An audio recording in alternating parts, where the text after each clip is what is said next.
Ada soalan? Saya dah menjawab soalan memang boleh dibaiki dengan bimbingan. Masalah dia kita sekarang, dia jadi macam cerita saya, kan ada satu brother post video yang dia potong saya live dengan Selamat. Ada satu abang tu dia masuk komen, dia kata dia ada adik dia autism. Sepatutnya saya kena didik Selamat ni, beli basikal dan bagi naik mengikut waktu. Saya tak boleh didik Selamat ni, apa yang dia nak saya berikan. Abang tu kata dia terror lah jaga adik dia macam tu. Bukan salah macam tu bang. Sebab nanti kalau abang mati, adik abang tak ada tempat nak bergayut. Autis lah, saya panggil jap. Macam dia daripada tahap 2 menuju 1 ni. Iqbal dia kerja dengan saya. Dia dah Iqbal kerja sini 2 tahun dah lebih. Ada 2 tahun Iqbal kerja sini. Dekat 3 tahun. Ke sana tengok. Ni Iqbal dia autis. Dia datang dengan saya sebagai autis yang biasanya tinggal di rumah, kurus, tapi sekarang dia dah boleh packing baju, dia dah boleh tanda buku walaupun dia tak boleh membaca, tapi dia kenal by sense. Berarti dia tanda buku semua dia boleh baca by sense. Dulu seluar kan, kita tulis saiz dia tahu, walaupun dia tak tahu tengok, tapi dia tahu saiz ni lah. Dia buat packaging untuk saya. Dia juga hantar, dia boleh berdikari dengan hantar barang pergi ke kedai JNT. Kedai saya ada. Sekarang dah kedai saya. Lepas tu dia adalah penyokong gerakan. Itu yang kau tak suka tu. Dia adalah penyokong mak rempit jalanan. Subculture. Dah pandai dah menunggang subculture. Tinggikan kamera sikit. Untuk semua rakan-rakan di luar. Dia adalah autism tahap 2, tapi sekarang dah tahap 1. Tahap 1 dia dah naik tahap 2, iaitu boleh bekerja dengan bimbingan. Dia nak menuju tahap 1 je sekarang, iaitu boleh berdikari. Cuma saya tak benar dia berdikari lah. Dia hala dia kerempit. Selamat hala dia ke basking gagah lagi boleh cari ni kalau hala kerempit. Aduh. Anu apa tu pesan kat dia orang semua di luar sana? Cepat pesan orang yang di luar sana. Cakap apa? Mana kau tahu? Pesan lah geng-geng rempit banyak menonton ni. Termasuklah ketua polis balai yang tangkap itu hari. Pesan pada mak rempit, dan penonton juga adalah inspektor yang tangkap itu hari. Pesanlah kat mak rempit. Say something. Dia confident tuan-tuan dengan mak rempit ni. Dia kata apa? Mereka merempit di jalanan untuk mencari kegembiraan. Mana boleh rempit jalanan cari kegembiraan, macam menyusahkan orang lain. Dia autism je. Berarti dia ada tahap perkembangan ni. InsyaAllah lah dia datang, badan dia pun dah naik sejak kerja dengan saya. Dan okey tuan-tuan, kita boleh bimbing dia banyak benda. Banyak yang kita dah boleh rely, saya dah boleh rely dia kadang-kadang. Dia selain daripada tu, dia rakam bual saya. Kalau saya dah rasa macam hari ni saya tak nak bual benda-benda yang dalam dimensi saya pergi bual masuk dalam dimensi dia. Dimensi dia ni, dia terror tentang sejarah Parti Komunis. Tuan-tuan tanyalah tentang sejarah Parti Komunis di Indonesia, gerakan Parti Komunis di Indonesia, kebangkitan nasionalis moden di Indonesia. Dia boleh faham. Walaupun dia tak boleh baca, dia banyak dengar audio. Kemudian dia masuk fasa yang seterusnya, minat dia kepada gangsterism di seluruh dunia. Dia boleh cerita gangsterism yang ada daripada Amerika Latin, daripada Colombia, Honduras, El Salvador, sampailah gangster-gangster di Amerika Tengah ni. Dan dia boleh cerita gangster-gangster yang ada dalam blok Asia, sampai di Kemboja. Tuan-tuan nak tahu punya gerakan gangster di Kemboja, jenayah terancam, semua dia faham. Cuma sekarang dia pergi pemotoran pula. Sebab skala mereka minat sesuatu benda, mereka fokus satu benda, kita tak boleh halang. Kita kena bantu saja untuk mengawal fokus mereka. Macam dia suka mak gempit. Daripada dulu saya bantah, dia tak boleh bawa motor semua.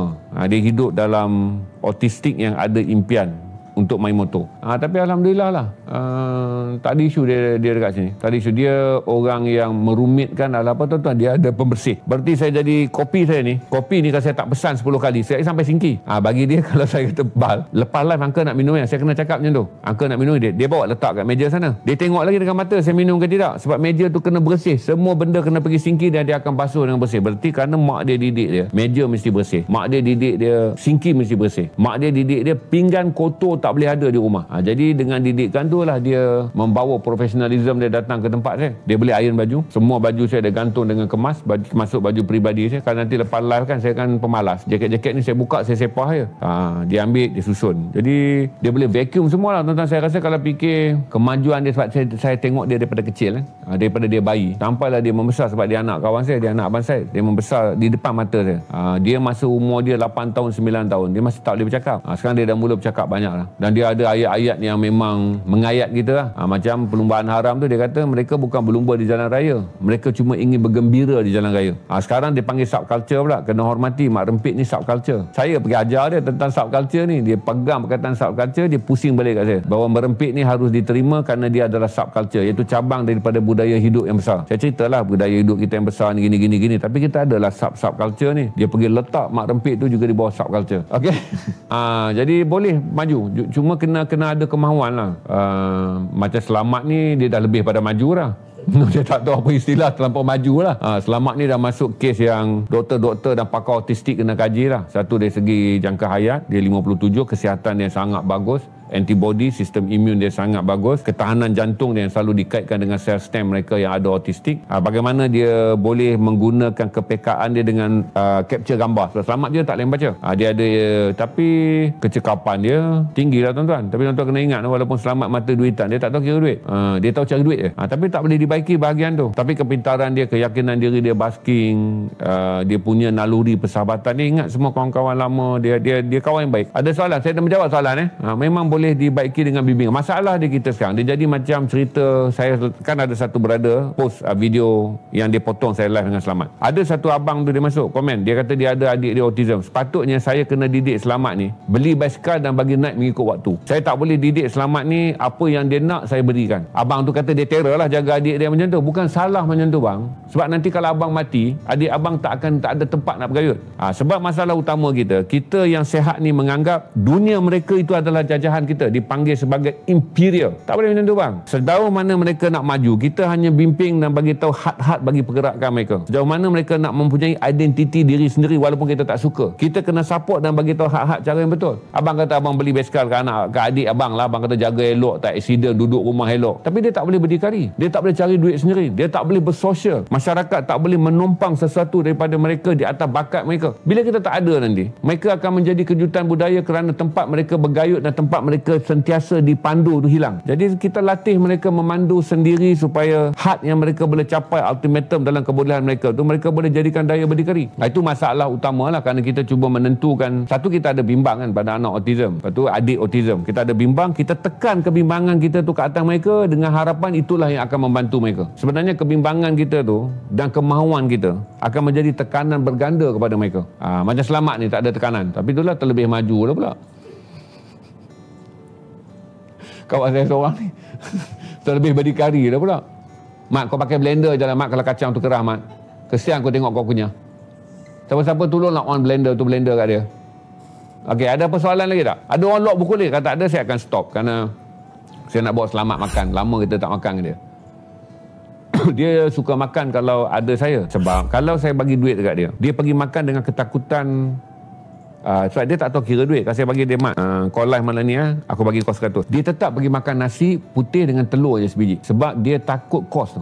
Kalau malam ni saya bawa dia pergi makan sekejap, tengoklah dia order selagi dah ada dah tukang bayar, tiba-tiba selera dia sotong bakar lah, selera dia macam-macam lah. Sotong bakar, kita ingat nak pergi makan sotong bakar ke bawah, dia macam-macam selera dia. Tapi kalau kita bagi duit dekat dia tuan-tuan, dia akan makan nasi dengan telur goreng. Sebab dia ada fobia yang mungkin dulu dia pernah makan pada makanan yang banyak tapi dia tak mampu bayar. Walaupun saya kata, Mat, 100 ni kau nak makan apa pun boleh, ni 50 kau nak beli barang, kau dah memang minta aku 50, sekarang aku belanja kau 50, kau makan apa je kat kedai tu, mesti cukup dengan 50. Tetap dia pergi kedai tu, dia makan nasi dengan telur dadah. Jadi mereka ada traumatik. Jadi kalau kita bergaul dengan orang-orang yang ada autism, jangan menjadikan imperial kita ataupun kuasa penaklukan kita ke atas mereka hingga mereka menjadi traumatik. Dia traumatik, dia tak berkembang tuan-tuan. Dia menjadi orang patuh tetapi tidak boleh berdikari. Yang penting adalah memindahkan mereka kepada tahap boleh berdikari dengan dibimbing. Itu yang lebih penting. Dia nak jadi apa, biar kemudian kita bimbing. Itu yang paling penting. Dan selalunya orang tak nak bimbing tuan-tuan. Kita nak menentukan sebab kita dah ada satu pandangan berdasarkan bimbang dan satu pandangan berdasarkan rasa rendah kepada mereka kerana mereka ni autis. Maka kita tak ada rasa membimbing seperti mana kita bersama dengan anak-anak yang biasa. Dia tak ada apa isu tuan-tuan. Dia adalah tentang kesungguhan kita membimbing. Kalau untuk Selamat 38 tahun saya kawan dengan dia, saya rasa perubahan yang paling besar pada Selamat sekarang adalah tantrum dia hapuslah sama sekali. Tadi dia melenting-melenting tu common. Orang normal pun kalau berebut perempuan akan jadi macam Selamat. Lagi teruk pada Selamat pun ada. Cuma tantrum dia hilang sesuai dengan adrenalin umur dia. Sebab dulu kita takut dan rimah dengan Selamat ni adalah kepala angin dia. Sangat teruk dia tantrum. Lepas tu perkembangan dia yang luar biasa ni apabila dia boleh berkayuh basikal. Itu sangat kuat, confident. Dia dulu penakut. Dia boleh kayuh basikal balik kampung, dia dah boleh tidur di tengah-tengah bus stop, daya survive dia menjadi tinggi. Lepas tu dia boleh interaksi ni adalah kerana dia bergerak dalam jauh 343 batu daripada Kuala Lumpur sampai ke kampung dia, kampung Murni Jaya. Kampung Murni Jaya, layang-layang keluar. Panjang dia berkayuh, dia ada banyak interaksi dengan orang. Orang panggil dia singgah makan, ataupun dia menumpang di kedai kopi, dia minum kopi je, tuan kedai tanya dia, nak makan ke tidak? Dia cakap tak. Dia tunggu lagi, hujan tak berhenti ataupun malam masih gelap. Tuan kedai datang pada dia, lapar ke tak? Nanti dia akan berlaku interaksi. Dia akan bagi tahu duit dia tak ada, ataupun dia tunjuk dia ada banyak ni je duit. Berapa yang cukup untuk dia makan? Tuan kedai masakkan dia nasi goreng dengan mengatakan wang tu cukup untuk masak nasi goreng. Tapi ujung-ujung tuan kedai tak ambil duit. Maka dengan banyaknya pengalaman yang dia lalu, dia tahu dalam dunia tak ada semua orang naya dia. Waktu dia kecil, dia membesar di sekolah, orang Melayu belum sedar dia kena buang sekolah sebab cikgu kata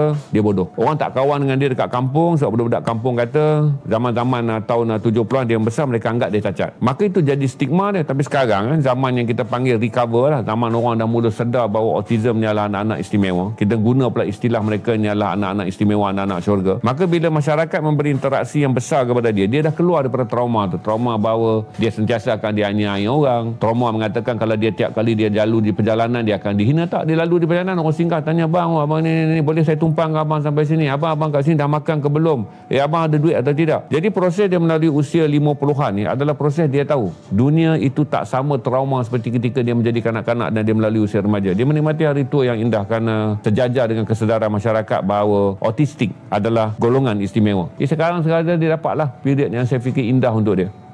Berbeza dulu orang kata gila, dia menyanyi orang kata dia sewel, orang kata sekarang pun ada lah juga orang kata saya dia dengar lah pula orang kata orang kata kacip, macam-macam lah. Tapi untuk dunia sekarang ni dia diraikan. Saya fikir dia pergi mana pun dia gembira lah, kerana dia tak pernah menjangka dalam hidup dia sebagai seorang OKU yang dulunya membesar sebagai autistik yang dipinggirkan. Hari ni dia diraikan. Pagi dia sejak dia nak bayar, orang kata dah ada orang bayar. Dia makan dekat kedai dia, orang dah tahu. Saya selalu cerita kata dia takut akan lauk apa semua. Kalau dia jumpa orang ni, orang kata abang makan bang, tak apa saya bayar. Dia confident lah ambil lauk selain daripada telur mata tu. Saya kata proses mereka melalui hari-hari yang lebih baik telah ada. Cuma mak ayah yang selalu bimbang dan kemudian kan menjadikan proses kita bimbang, lepas tu kita nak menentukan pula. Jadi orang yang berada dalam kebimbangan, dia nak buat keputusan menentukan kata hidup orang lain, mesti keputusan tu rosak. Sebab dia berasaskan kepada kebimbangan, berasaskan kepada rasa dia tak boleh ni, dia autistik. Beri mereka kebebasan, beri mereka peluang untuk berkembang dan guide-nya. Guide ni berarti kita bimbingnya untuk meletakkan had-had tentang minat dan kemahuan mereka atau keputusan-keputusan mereka berdasarkan kepada limitasi yang relevan, yang boleh diterima dalam dunia orang normal.